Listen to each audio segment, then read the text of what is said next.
नमस्कार दोस्तों, स्वागत है आपका शिव साधना तंत्र चैनल में। भगवान महाकाल का आशीर्वाद आप सब पर बना रहे, ऐसी मन में कामना है, प्रभु से प्रार्थना है। आज की वीडियो में हम चर्चा करेंगे एक ऐसी समस्या की जिससे लगभग हर दूसरा या तीसरा परिवार कभी ना कभी पीड़ित होता है और काफ़ी लंबे समय तक इससे जूझता रहता है।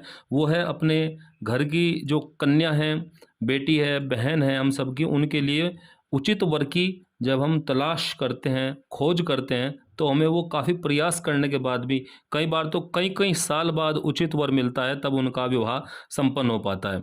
तो इस समस्या को भगवान महाकाल की कृपा से कैसे दूर किया जा सकता है या इसको कम किया जा सकता है, श्रावण मास के इस अति पुण्य देने वाले महीने में इसके उपाय के बारे में हम आज चर्चा करेंगे। उपाय बहुत छोटा सा है, बहुत कम शब्दों में आपको मैं बताता हूँ कि कैसे इस समस्या का आप उपाय इस श्रावण मास में कर सकते हैं। तो इसके लिए हमें शिव गायत्री भी कई प्रकार की हैं, उसमें हम ये वाली शिव गायत्री लेंगे जिसको मैंने बैनर पे भी लिखा हुआ है और डिस्क्रिप्शन में भी इसको मैं अलग से दे दूंगा। तो आपको जाप करना है ओम पंचवक्त्राय विद्महे महादेवाय धीमहि तन्नो शिवः प्रचोदयात्। और कैसे कैसे करना है उसको मैं आपको समझाता हूँ।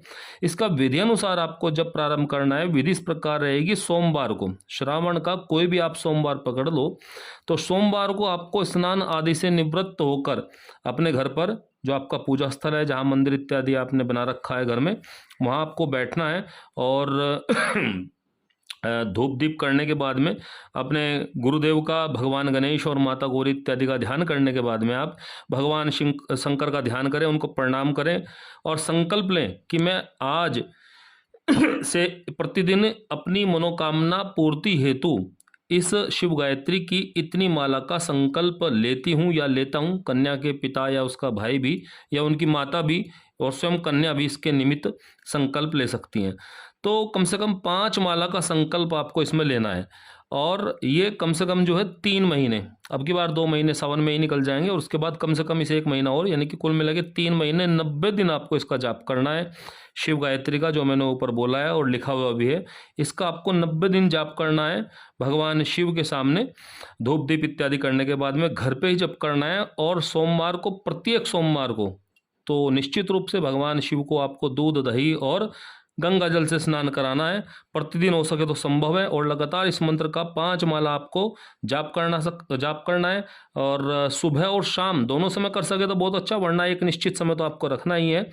और सोमवार और शनिवार, इन दोनों दिन, पहले मैंने सोमवार बताया था, इसमें शनिवार और जोड़ देना। सोमवार और शनिवार को तो अनिवार्य है शिवलिंग पर जल, दूध और दही, इनसे आपको स्नान कराना है। क्रम ऐसा रहेगा, पहले दही से, उसके बाद दूध से और सबसे अंत में उसको गंगा जल से स्नान कराएंगे शिवलिंग को और उसके बाद में पुष्प आदि अर्पित कर देंगे। तो ये कार्य आपको करना है और 90 दिन बाद इसी मंत्र से घर पर अनुष्ठान के बाद में, 90 दिन का आपका अनुष्ठान है, तो इसी मंत्र से आप एक यज्ञ करा दें और ब्राह्मण को उस दिन भोजन कराएं और द्रव्य दक्षिणा इत्यादि देकर विदा करें। तो हो सकता है 90 दिन में ही आपकी समस्या का समाधान हो जाए, वरना अति शीघ्र इस समस्या का समाधान आपका होना निश्चित है। लेकिन 90 दिन बाद भी आप एक माला इसकी अपने जीवन क्रम में इस नाम की आप जोड़ लें, तो बहुत शीघ्र आपको अपनी इस समस्या से निजात मिलेगी और इसका परिणाम आपके लिए निश्चित रूप से शुभ रहेगा। तो इसी कामना के साथ हर हर महादेव।